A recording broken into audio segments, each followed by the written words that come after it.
My name is Madison Krasnopero, and my unit number is 62171157. For this Citizens Data Tableau assignment, we were presented with data involving FIFA players and statistics from 2019. I thought it would be interesting to cover the different aspects that link soccer players with their level of aggression and penalties. For this, I took 5 different features and was able to see if they had any influence on a player's overall aggression and penalty amount.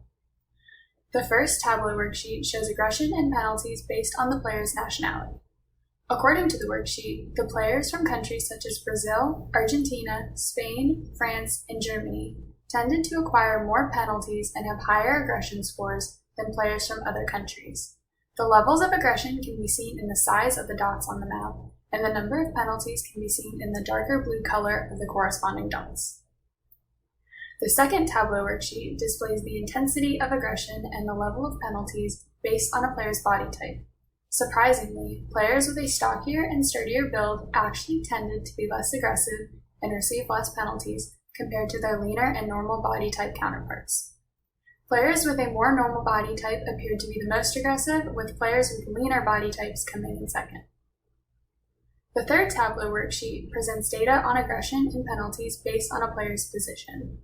For the most part, the values for both the aggression and the penalty seem to correspond for each position, and it shows that positions such as strikers and center backs are far more aggressive and gain more penalties than positions such as left forwards and right forwards. The fourth Tableau worksheet represents the overall value of a player based on their level of aggression and penalties against them. Yet another surprising find was that the players who tend to be more aggressive are actually valued less than their less aggressive teammates. It seems the higher the values got, the smaller and lighter the squares got, meaning those players were less aggressive and received less penalties. The fifth and final Tableau worksheet depicts how players that are closer in the year of their contract termination will tend to be more aggressive and obtain more penalties versus the players whose contracts concluded at a later year.